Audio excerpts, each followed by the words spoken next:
Hi Charles, hope you're well, my friend, and let's go over everything. So first of all, you kind of talked about how you're really enjoying talking through and going through this process, in that lots of the things you kind of hear about, you know about, are then being reflected upon and highlighted within your training and the process you're going through, which is awesome. That's quite often the way things go, and that's exactly what I want to bring to you, because you learn so much by going through what you learn.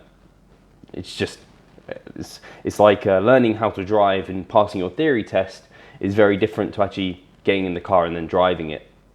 So cool, awesome. So in terms of your nutrition, first of all, kind of talking about the food reward mindset, and I'm glad that you took that really well, and you're just glad to be more aware of it. That's awesome.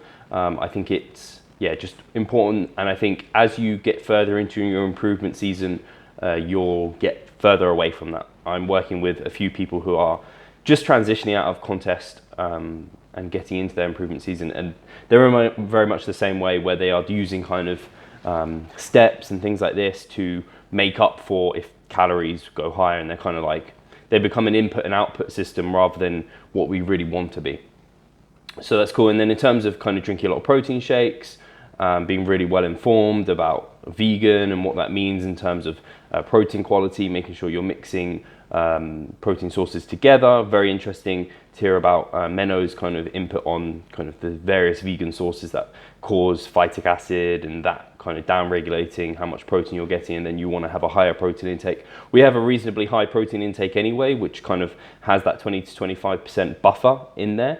But I can understand your reasoning for potentially going into having things like fish and eggs, and I guess that would be called a pescatarian rather than a vegetarian or vegan, which I can understand that. And it is a case of, for you, where do you stand? What's the most important thing for you?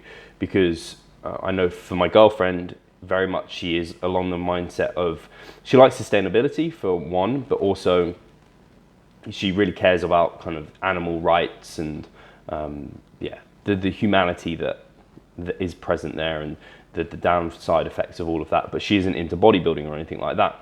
And for me, obviously having a girlfriend like that, I have some awareness of it, and I try and be good as I can.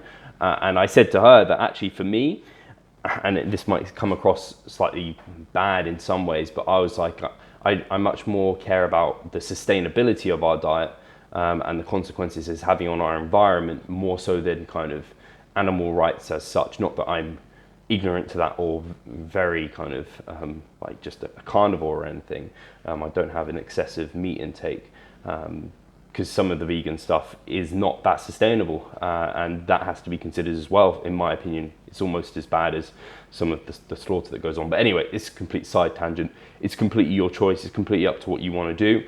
What I would say is you probably want to taper your intake, in that you haven't been digesting and assimilating like animal proteins for a long time, for ages. So I imagine if you were to, I don't know, start having 6 eggs a day, you wouldn't have the response you'd want. You might start off having just an egg, or even just the egg white, and then introducing the whole egg and things like this. Just because it's just something your body isn't used to, and so you would have downregulated the digestive enzymes that would be required to digest all of that. So yeah, just take that into consideration. I guess this leads on to kind of the comments on cholesterol, what my opinions on it, and all this sort of thing. And the whole eggs cause you to raise your cholesterol and cause bad cholesterol, blah, blah, blah, blah, blah, kind of got overdone, especially for people who are healthy. Basically, that's a lot of the time. It's like, oh, aspartame is awful. And it's like, well, actually, if you moderate your intake and you're healthy, it's okay. So, oh, salt is awful. Don't have salt. So, well, actually, if you moderate your intake and you're healthy, it's fine. It's very much, this is the thing the body is very good at, regulating these things to keep you in a healthy range. So if you are otherwise healthy, things are functioning how they should be, and you have no reason for them to not be, and you're not going wild to extremes, you should be fine. It's very simple, but the body is very smart, and it will keep you healthy where it can. So I have a bit of a jot down of some points on that, so I just wanted to read it out. So our liver's actually make most of the cholesterol that is circulating in our blood. So when you are eating more, the liver doesn't make as much, basically. So it down-regulates the amount it's making. Studies show that those who do not eat any cholesterol, like vegans, have lower serum cholesterol. So there is usually a low threshold to where you eat more, it won't matter much. So it sorts itself out. There are also people out there who may respond differently and absorb much more cholesterol, which may increase cholesterol in your blood. So you can basically experiment, see how it's going. So if you're getting your bloods before and after, you can kind of, see how that goes. But like I say, the body's very good at sorting it out. The liver will produce it or not produce it, depending on how much you're eating. And then in terms of like the things that cause it to be high and on a healthy high cholesterol level is generally when you're having a very high saturated fat intake. So you just don't want to overdo saturated fats, which you can do with meat products. If you just have loads of animal fats, they're not the ones you want to be solely having. You want to have a mixture of like fats coming from seeds, from like avocados, monosaturated fats, these sort of things. And then if you're having quite a lot of high fiber, this helps lower cholesterol. You sometimes see like the heart and the cholesterol lowering on like whole grains and beans and things like this. You have a high fiber diet, so your cholesterol is probably very minimal. So I think you'd be fine. Just taper up. Those are my points anyway. So in terms of training, I think what you did there is fine with the gym being packed and hard to fit everything in. That's essentially what I end up doing, like the twice daily training, in that like I just separate it out.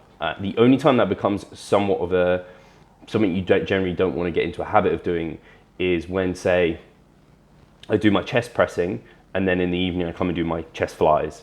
Probably not a great idea, because I've caused an overload, a stress, and I've created some muscle damage, and now it's trying to recover, and then I'm going into the evening session and I'm damaging it again. So that's probably something you do want to avoid and actively avoid. But if it's like, okay, I've done all my chest pressing and chest movements, and then I come back and finish off my triceps, that would be okay, because your triceps have been used, but they're not like smashed. So that's cool. And then in terms of kind of sometimes feeling fatigued and pumped, but not sore the days following, generally, the fatigue rating is something you fill out during the session. So if you go into a session and you're feeling like your performance is good, you're recovered. If your performance is good and you're recovered and you feel like you could do more and benefit from that, then you could put a 1 in.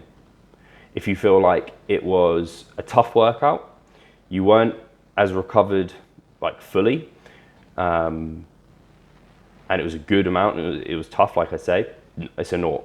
If you were under recovered, so you were very sore or like pretty sore to the point at which your performance was a bit down, then you would put a -1. That's the basics of it. So that hopefully answers your question.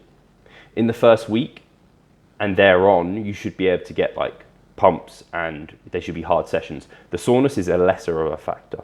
The recovery is the more important thing, and then your performance in that session. And then it's a feed forward, generally, the way I look at it. So if you're performing well in this push session, then I will, the next session, increase things that we're doing, rather than that session the next week. It feeds forward. So that, hopefully that makes sense. Kind of like, we're just trying to get those stress response adaptation curves as best as possible, and your volume as best as possible. So sleep, basically, once those personal commitments are done, get your sleep back in. Can't really say much more on that. And I think that was pretty much everything. Cool, yeah, I think it was. So for this next week, you've got your calories, and then you have your deload calories already put in, because I think you're deloading before we check in, but it doesn't really change much. For the first 3 days, we basically continue into a surplus. Last 4 days, we drop down to maintenance intake. So that's pretty much where we're going. And then we're going into another mass. So definitely fill out the mesocycle feedback. Oh, you've already filled it out, cool. So I can look over that and produce the next mesocycle, and we can get going from here. So otherwise, very happy. Measurements and photos would be awesome. Have a great week, and I'll talk to you soon, Charles.